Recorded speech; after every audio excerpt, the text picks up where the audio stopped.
नमस्कार दोस्तों, मेरा नाम है अनुज और मैं आप सभी का स्वागत करता हूं अपने चैनल पर जिसका नाम है शिवालिक प्रगति सेंटर। दोस्तों, मैं उम्मीद करता हूं आप लोग बहुत बढ़िया होंगे और बहुत बढ़िया तरीके से आप अपने एग्ज़ाम्स की प्रिपरेशंस कर रहे होंगे।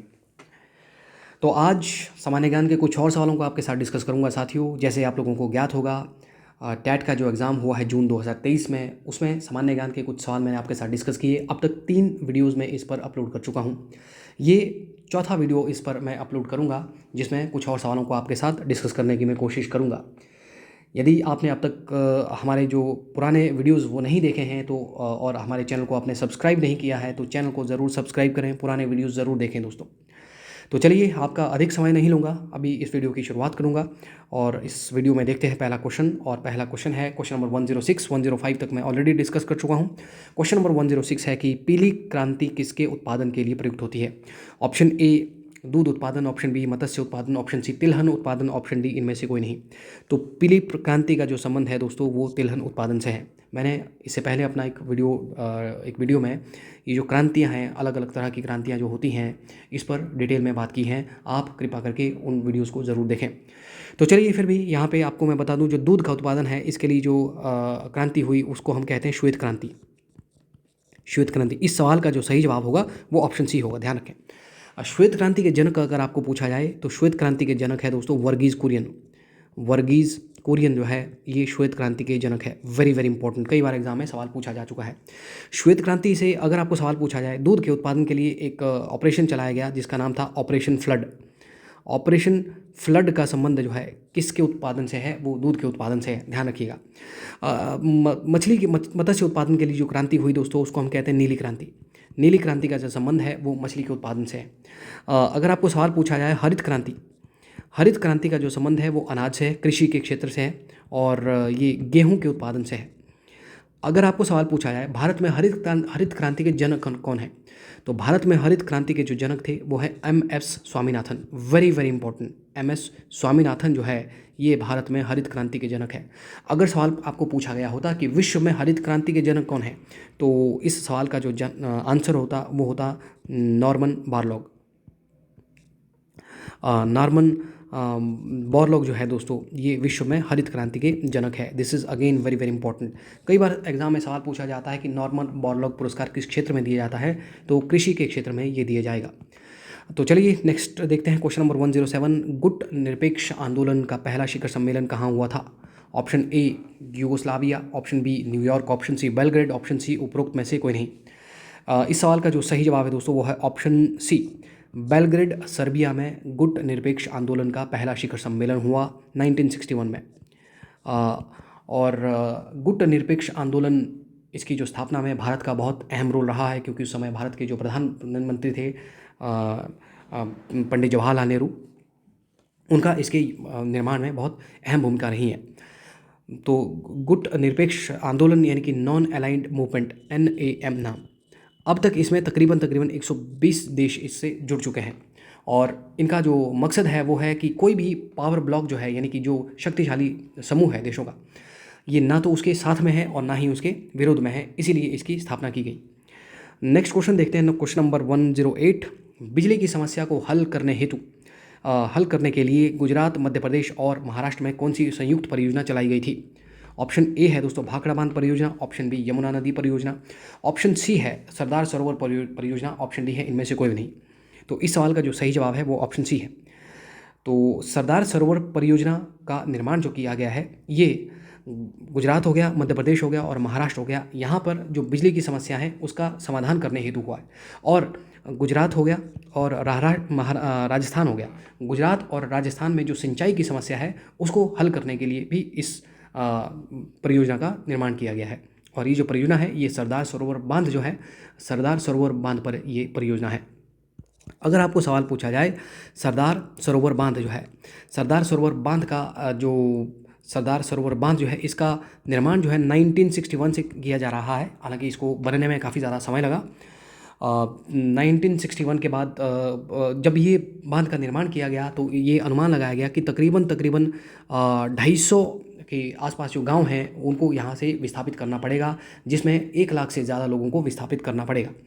जिसके कारण जो कई समाजसेवी हैं उन्होंने उन्होंने उन लोगों के लिए आवाज़ उठाई, पर्यावरण के लिए आवाज़ उठाई, जिसने एक आंदोलन का रूप ले लिया, जिस आंदोलन को हम कहते हैं नर्मदा बचाओ।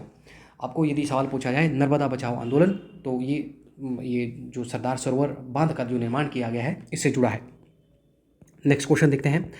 क्वेश्चन नंबर 109 है दोस्तों कि पंचायतों में महिलाओं के लिए 1/3 आरक्षण की व्यवस्था किस संवैधानिक संशोधन में की गई है? ऑप्शन ए 71वां, ऑप्शन बी 72वां, ऑप्शन सी 73वां, ऑप्शन डी 74वां।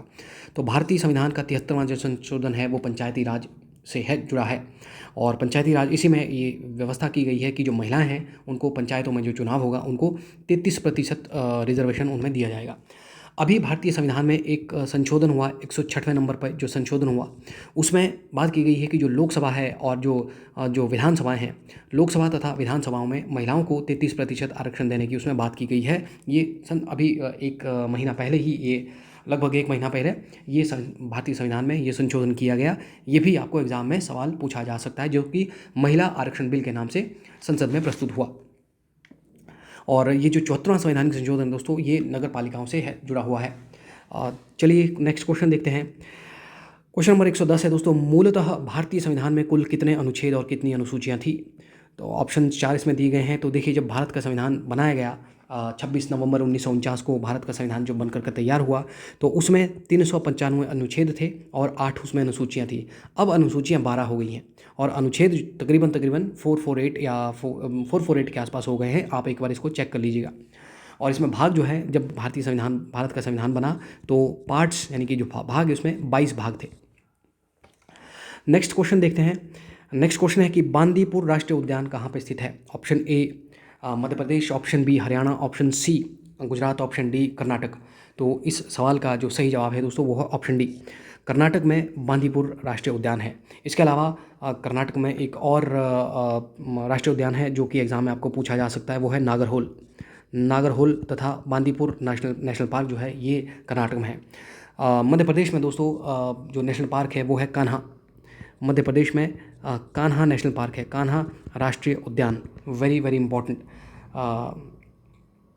और क्या कहते हैं, एक और नेशनल पार्क जो मध्य प्रदेश में है उसका नाम है बांधवगढ़। हालांकि मध्य प्रदेश में कुछ और भी नेशनल पार्क है, बट ये जो एग्ज़ाम में सवाल पूछे जाते हैं मैं उन्हीं की बात कर रहा हूँ, बांधवगढ़। इसके अलावा आपको सवाल पूछा जा सकता है कुनो राष्ट्रीय उद्यान, जहाँ पर वो जो चीते अभी भारत में लाए गए हैं वहाँ पे उनको रखा गया है। गुजरात में जो नेशनल पार्क है दोस्तों वो है गिर, वेरी वेरी इंपॉर्टेंट, गिर नेशनल पार्क, गिर राष्ट्रीय उद्यान। यहाँ पे जो बब्बर शेर होता है, जो शेर होता है वो वहाँ पे रखा गया है। हरियाणा में जो नेशनल पार्क है दोस्तों वो कलेश्वर है या सुल्तानपुर नेशनल पार्क है। अगर आपको सवाल पूछा जाए भारत का सबसे पहला राष्ट्रीय उद्यान बताइए, भारत का सबसे पहला राष्ट्रीय उद्यान, तो उसका जो नाम उसका पहले था हैली राष्ट्रीय उद्यान उसका नाम था, लेकिन इसका नाम बाद में चेंज कर दिया गया। अब इसका नाम है Jim Corbett national park. Jim Corbett राष्ट्रीय उद्यान जो है, इसकी स्थापना 1936 में की गई। ये भी आपको सवाल पूछा जा सकता है। अगर आपको सवाल पूछा गया होता कि भारत का सबसे बड़ा राष्ट्रीय उद्यान बताइए, तो भारत का जो सबसे बड़ा राष्ट्रीय उद्यान है वो है हेमिस राष्ट्रीय उद्यान, और ये लद्दाख में है। हेमिस राष्ट्रीय उद्यान जो है ये लद्दाख में है, और ये ना केवल भारत का लगभग जो साउथ एशिया है, दक्षिण एशिया का सबसे बड़ा नेशनल पार्क ये है। इसके अलावा बहुत और भी कुछ नेशनल पार्क है जो आपको एग्जाम में पूछे जा सकते हैं। जैसे हिमाचल प्रदेश के नेशनल पार्क आपको पूछे जा सकते हैं। हिमाचल प्रदेश में 5 नेशनल पार्क हैं, जिसमें से एक तो दोस्तों पिन वैली है। आपको सवाल पूछा जाए पिन घाटी राष्ट्रीय उद्यान कहाँ पे है, तो हिमाचल प्रदेश में है, हिमाचल प्रदेश के ज़िला लाहौल स्पीति में है। इसके अलावा आपको सवाल पूछा जाए great Himalayan national park, again very very important, तो ये कुल्लू में है, great Himalayan national park. Himachal में और जो नेशनल पार्क हैं जिनको 2010 में बनाया गया, जो जैसे खीरगंगा हो गया, सिंबलवाड़ा हो गया और इंद्रकिला हो गया, खीरगंगा, सिंबलवाड़ा और इंद्रकिला। और भारत के जो नेशनल पार्क एग्ज़ाम में पूछे जाते हैं दोस्तों, जैसे आपको सवाल पूछा जा सकता है Sundarban, very very important, Sundarban national park. तो सुंदरवन नेशनल पार्क जो है भारत में पश्चिम बंगाल में, और सुंदरवन नेशनल पार्क में ही पाए जाते हैं सुंदरबन डेल्टा, जो कि गंगा और ब्रह्मपुत्र नदी के मिलने से जो डेल्टा का निर्माण हुआ है, सुंदरबन डेल्टा, और यहीं पे है सुंदरबन नेशनल पार्क। विश्व के सबसे बड़े डेल्टा है ये सुंदरबन डेल्टा। राजस्थान में जो नेशनल पार्क है दोस्तों, राजस्थान में आपको सवाल पूछा जा सकता है वो है घाना, घाना नेशनल पार्क। या फिर आपको सवाल पूछा जाए रणथंभौर, रणथंभौर नेशनल पार्क कहाँ पे है, तो वो राजस्थान में है। आपको सवाल पूछा जा सकता है नामदफा, नामदफा राष्ट्रीय उद्यान कहाँ पे है, नामदफा, तो ये है अरुणाचल प्रदेश में। अगेन ये भी एग्ज़ाम में कई बार पूछा जा चुका है, तो ये है अरुणाचल प्रदेश, एपी मतलब अरुणाचल प्रदेश। आपको सवाल पूछा जा सकता है हजारीबाग, हजारीबाग राष्ट्रीय उद्यान, तो हजारीबाग जो है ये है आपका झारखंड में, झारखंड में है हजारीबाग। आपको सवाल पूछा जा सकता है कि कीबुल लामजाओ, अगेन इम्पॉर्टेंट, कीबुल लामजाओ, कीबुल लामजाओ जो राष्ट्रीय उद्यान है दोस्तों ये मणिपुर में है। कीबुल लामजाओ नेशनल पार्क जो है ये मणिपुर में है। आपको सवाल पूछा जा सकता है दचिग्राम, अगेन दचिग्राम, दचिग्राम हो गया। और आपको सवाल पूछा जा सकता है सलीम अली, डॉक्टर सलीम अली, सलीम अली राष्ट्रीय पार्क अगर आपको पूछा जाए तो ये दोनों जो है ये जम्मू कश्मीर में है, जम्मू कश्मीर में। एक सलीम अली जो बहुत बड़े ऑर्निथोलॉजिस्ट थे, बहुत बड़े पक्षी विशेषज्ञ थे, तो उनके नाम से एक सेंचुरी भी है, bird sanctuary, Salim Ali bird sanctuary, वो मेरे ख्याल से गोवा में है, आप इसको एक बार चेक कर लीजिएगा। कुछ और नेशनल पार्क जो है आपको जो एग्ज़ाम में पूछा जा सके वो है दोस्तों, एक आपको पूछा जा सकता है Kaziranga, Kaziranga very very important, Kaziranga राष्ट्रीय उद्यान। और इसके साथ साथ मानस राष्ट्रीय उद्यान, ये दोनों जो है ये असम में है, असम। और ये जो काजीरंगा नेशनल पार्क है ये एक सींग वाला जो गैंडा है उसके लिए बहुत ज़्यादा फेमस है। केरल में आपको सवाल पूछा जा सकता है, केरल में जो राष्ट्रीय उद्यान है दोस्तों वो है, एक तो पेरियार नेशनल पार्क है, पेरियार, और दूसरा है शांत घाटी, शांत घाटी मतलब साइलेंट वैली नेशनल पार्क। इसी की तरह से जैसे उत्तराखंड में जो नेशनल पार्क है दोस्तों, उत्तराखंड में एक तो है जिम कॉर्बेट, भारत का जो पहला राष्ट्रीय उद्यान है जिम कॉर्बेट। इसके अलावा फूलों की घाटी आपको पूछा जा सकता है, आपको फूलों की घाटी आपको पूछा जा सकता है। इसके अलावा Nanda Devi national park, again very very important. ये जो नेशनल पार्क है, हालांकि भारत में तकरीबन 106 राष्ट्रीय उद्यान हैं दोस्तों, परंतु यहाँ पर मैंने जिन सवालों को बार बार एग्जाम में पूछा जाता है उन सवालों को आपके साथ डिस्कस करने की कोशिश की है। नेक्स्ट क्वेश्चन देखते हैं। अगर आपको डिटेल में नेशनल पार्क पढ़ने हैं तो आप बुक्स में से उनको देख सकते हैं। नेक्स्ट क्वेश्चन है दोस्तों कि 112 नंबर पर कौन से शासकों का सिल्क मार्ग पर नियंत्रण किया गया था? Option A Parthian, option B Satavahana, option C Kushan, option D उपरोक्त में से कोई नहीं। तो इस सवाल का जो सही जवाब है वो ऑप्शन सी है, कुषाणों का जो सिल्क रूट पर इनका नियंत्रण रहा है। नेक्स्ट क्वेश्चन देखें। नेक्स्ट क्वेश्चन है कि निम्नलिखित में से कौन सी चट्टान संगमरमर में परिवर्तित होती है? ऑप्शन ए है दोस्तों ग्रेनाइट, ऑप्शन बी है चूना पत्थर, ऑप्शन सी है दोस्तों पीट, ऑप्शन डी है शैल। तो इस सवाल का जो सही जवाब है वो है ऑप्शन बी दोस्तों, चूना पत्थर जो है ये परिवर्तित हो जाती है संगमरमर में। जो चट्टानें हैं दोस्तों मुख्य रूप में 3 तरह की होती हैं। चट्टानें, पृथ्वी के ऊपर जो कठोर भाग है वो चट्टानें कहलाता है। ये प्रमुख रूप में 3 तरह की होती है। एक तो चट्टानें होती हैं हमारी आग्नेय चट्टानें, आग्नेय चट्टानें। इन आग्नेय चट्टानों का निर्माण जो है क्या कहते हैं, ज्वालामुखी का जो उद्गार होता है तो उससे उसका जो लावा होता है उससे आग्नेय चट्टानों का निर्माण होता है। तो मैं कह सकता हूँ इसका निर्माण जो है ज्वालामुखी के लावा से होता है, आग्नेय चट्टानों। इन चट्टानों में लोहा हो गया या फिर मैग्नीशियम हो गया, लोहा मैग्नीशियम जैसे तत्वों की बहुत अधिकता इनमें होती है। आग्नेय चट्टानों के कुछ एग्जाम्पल है अपने पास, जैसे ग्रेनाइट हो गया, आग्नेय चट्टानों का एग्जाम्पल है ग्रेनाइट चट्टानें हो गया या फिर बेसाल्ट चट्टानें हो गया। ये बेसाल्ट, ये आग्नेय चट्टानों का एग्जाम्पल है। ये जो आग्नेय चट्टानें हैं, और 3 तरह के चट्टानें होती है आग्नेय चट्टानें। दूसरी होती है अवसादी, अवसादी जिनको हम परतदार चट्टानें भी कहते हैं। और तीसरी चट्टानें होती है कायांतरित, कायांतरित, कायांतरित या फिर रूपांतरित चट्टानें इनको कहा जाता है। आग्नेय चट्टानें और ये जो कायांतरित चट्टानें हैं, आग्नेय चट्टानें और जो कायांतरित चट्टानें हैं, इनका जब अपरदन शुरू हो जाता है, इनका जो अपक्षय शुरू हो जाता है, विघटन शुरू हो जाता है, तो इनके अपरदन से जो चट्टानें बनती हैं उनको हम अवसादी या फिर परतदार चट्टानें कहते हैं। और अवसादी चट्टानों के जो अपने पास एग्जाम्पल है वो है आपका जैसे बालू पत्थर हो गया, या फिर बालू पत्थर हो गया, चूना पत्थर हो गया, बालू पत्थर, चूना पत्थर। इसके अलावा आपको डोलोमाइट हो गया या कोयला हो गया, ये आपके अवसादी चट्टानों के एग्जाम्पल हैं। और आग्नेय चट्टानें और ये जो अवसादी चट्टानें हैं, जब इनमें बहुत ज़्यादा तापमान या फिर बहुत ज़्यादा दाब इनके ऊपर पड़ जाता है और कुछ रासायनिक बदलाव इसमें होते हैं, तो ये निर्माण करते हैं कायांतरित, यानी कि जो मेटामॉर्फिक रॉक्स इनको कहा जाता है, इनका निर्माण ये करते हैं। तो ग्रेनाइट जो है, ये ग्रेनाइट हो गया, बेसाल्ट हो गया, बालू पत्थर हो गया, चूना पत्थर हो गया या कोयला हो गया, इन्हीं के रूपांतरण से आगे जो चट्टानें बनती हैं वो कायांतरित चट्टानें होती हैं। जैसे अभी आपको सवाल पूछा गया है कि संगमरमर, तो संगमरमर जो है, जैसे मैंने आपको बताया, संगमरमर जो है ये आपके चूना पत्थर से इसका निर्माण होता है।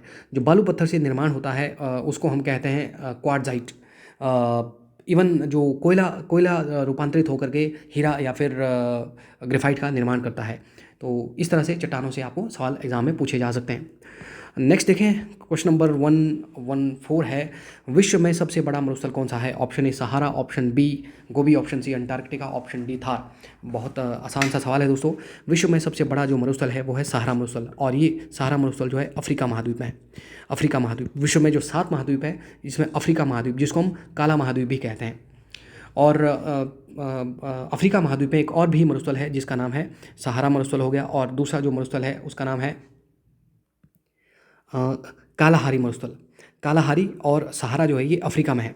गोबी मरुस्थल जो है ये एशिया में है, और अंटार्कटिका थार का मरुस्थल जो है, थार का मरुस्थल भारत का सबसे बड़ा मरुस्थल है, और भारत में ये, भारत का जो राज्य है राजस्थान, वहाँ पे है थार का मरुस्थल। इसके अलावा अगर आपको सवाल पूछा जाए, एक और मरुस्थल है जिसका नाम है अटाकामा। अटाकामा मरुस्थल जो है ये विश्व का सबसे सूखा मरुस्थल है, जो कि दक्षिण अमेरिका महाद्वीप में है। चलिए नेक्स्ट क्वेश्चन देखते हैं। नेक्स्ट क्वेश्चन है क्वेश्चन नंबर 115, और लिखा है कि ह्यून-सांग ने कौन सी पुस्तक लिखी है? ऑप्शन ए फोक वोकी, ऑप्शन बी है कामसूत्र, ऑप्शन सी है सी यूकी, ऑप्शन डी है हर्षचरित। तो इस सवाल का जो सही जवाब है वो ऑप्शन सी है। ह्यून-सांग जो है, इन्होंने ये बिहार में जो नालंदा विश्वविद्यालय है वहाँ पर पढ़ाई की, और उसके बाद भारत में जो एजुकेशन सिस्टम है उस पर ये किताब लिखी है सी यूकी। इसके अलावा दोस्तों कामसूत्र जो है ये वात्स्यायन ने लिखी है, वात्स्यायन ने किताब लिखी है कामसूत्र। और हर्षचरित जो किताब लिखी है ये लिखी है बाणभट्ट ने। बाणभट्ट, ये जो राजा हर्षचरित है, जो हर्षवर्धन है, उसके ऊपर ये किताब है। नेक्स्ट देखते हैं। नेक्स्ट इज क्वेश्चन नंबर 116, गुप्त साम्राज्य में प्रांतों को किस नाम से जाना जाता है? ऑप्शन ए विधि, ऑप्शन बी भुक्ति, ऑप्शन सी सरकार, ऑप्शन डी इनमें से कोई नहीं। तो गुप्त काल में साम्राज्य को जो जाना जाता है दोस्तों वो भुक्ति के नाम से जाना जाता है। नेक्स्ट क्वेश्चन देखें, क्वेश्चन नंबर 117 है दोस्तों, वैदिक काल में सिक्कों को क्या कहा जाता था? ऑप्शन ए मिश्क, ऑप्शन बी शतमान, ऑप्शन सी कृष्णमान, ऑप्शन डी टका। तो देखिए दोस्तों, वैदिक काल में जो सिक्कों को कहा जाता है निष्क, और यहाँ पे लिखा हुआ मिश्क। हो सकता है ये इसका सही जवाब हो, लेकिन वैदिक काल में एक और सिक्के का जिक्र मिलता है जिसको हम शतमान कहते हैं। तो यहाँ पे आप एक बार इसको चेक कर लीजिएगा, मिश्क कोई सिक्का नहीं है। वैदिक काल में जो सिक्के मिलते हैं वो निष्क और शतमान के नाम से जाने जाते हैं। तो इस तरह से ये जो सवाल का जो जवाब वो ऑप्शन बी होगा। ठीक है, हो सकता है उन्होंने आंसर ऑप्शन ए दिया हो, आप एक बार इसको चेक कर लीजिएगा। चलिए नेक्स्ट देखते हैं। नेक्स्ट क्वेश्चन है 10118, और क्वेश्चन नंबर 118 है, संयुक्त राष्ट्र संघ के अंतर्राष्ट्रीय न्यायालय का स्थायी कार्यालय कहाँ पे स्थित है? Option A New York, option B है हेग, ऑप्शन सी है बेलग्रेड, ऑप्शन डी है इनमें से कोई नहीं। तो संयुक्त राष्ट्र में जो अंतर्राष्ट्रीय न्यायालय है उसका मुख्यालय दोस्तों हेग में है। अगर आपको संयुक्त राष्ट्र संघ का मुख्यालय अगर पूछा गया होता तो इसका आंसर हो जाता न्यूयॉर्क। आपको सवाल अगर पूछा जाए संयुक्त राष्ट्र संघ की स्थापना कब की हुई, तो इसकी स्थापना 1945 में हुई है। 24 अक्टूबर 1945 को संयुक्त राष्ट्र संघ की स्थापना हुई, इसीलिए 24 अक्टूबर को हम यूएनओ डे भी मनाते हैं, संयुक्त राष्ट्र संघ दिवस। संयुक्त राष्ट्र संघ में 6 अंग है। आपको पूछा जाए कितने अंग हैं, तो इसमें 6 अंग हैं। संयुक्त राष्ट्र में जो अंतर्राष्ट्रीय जो सचिवालय है उसके महासचिव, या आपको सवाल पूछा जाए संयुक्त राष्ट्र संघ के महासचिव वर्तमान में कौन है, तो इस सवाल का जवाब होगा Antonio Guterres. Antonio Guterres, very very important, Antonio Guterres. अगर आपको सवाल पूछा गया कि संयुक्त राष्ट्र संघ के पहले महासचिव कौन थे, तो इसका आंसर होगा त्रिगवेली। संयुक्त राष्ट्र संघ में एक अंग है, जैसे ये अंतर्राष्ट्रीय न्यायालय एक अंग है, उसी तरह से एक अंग है सुरक्षा परिषद। संयुक्त राष्ट्र संघ में सुरक्षा परिषद जो है, इसमें आपको पूछा है सदस्यों की कुल संख्या कितनी है, तो 15, जिसमें से 5 है स्थायी सदस्य और 10 है अस्थायी सदस्य। स्थायी सदस्यों में दोस्तों ब्रिटेन हो गया, अमेरिका हो गया, फ्रांस हो गया, रूस हो गया और चाइना हो गया। इन्हीं 5 सदस्यों के पास है वीटो पावर। मैं इस पर ऑलरेडी वीडियो बना चुका हूँ, अपने पुराने वीडियोज़ में मैंने इसको डिटेल में डिस्कस करने की कोशिश की है, तो आप उन वीडियोज़ को ज़रूर देखें। नेक्स्ट देखते हैं, क्वेश्चन नंबर 119 है दोस्तों, भोपाल गैस त्रासदी कब हुई? 31 दिसंबर 1984, ऑप्शन बी 25 सितंबर 1983, ऑप्शन सी 3 दिसंबर 1984, ऑप्शन डी है दोस्तों 3 दिसंबर 1985। भोपाल गैस त्रासदी जो है ये हुई है 3 दिसंबर 1984 को। कई बार ये सवाल एग्जाम में पूछा जा चुका है। भोपाल गैस त्रासदी जो 3 दिसंबर 1984 में हुई, ये एक बहुत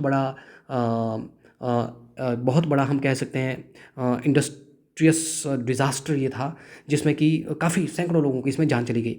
और अगर आपको सवाल पूछा गया कि भोपाल गैस त्रासदी में कौन सी गैस का रिसाव हुआ था, तो आंसर होगा MIC, मिथाइल आइसोसाइनेट। इस गैस का रिसाव होने से भोपाल गैस त्रासदी में बहुत सारे लोगों की जानें चली गई थी। तो नेक्स्ट क्वेश्चन देखते हैं, क्वेश्चन नंबर 120। और क्वेश्चन नंबर 120 है कि भारत आय कैबिनेट मिशन के अध्यक्ष थे। ऑप्शन ए है दोस्तों स्टैफोर्ड क्रिप्स, ऑप्शन बी है AV अलेक्जेंडर, ऑप्शन सी है पैथिक लॉरेंस, ऑप्शन डी है ह्यूग गेटस्केल। ऑप्शन, इस सवाल का जो सही जवाब है वो है ऑप्शन सी। पैथिक लॉरेंस जो है वो कैबिनेट मिशन के हेड थे। कैबिनेट मिशन की स्थापना अगर आपको पूछा जाए तो कैबिनेट मिशन की स्थापना 1946 में हुई है। Very very important.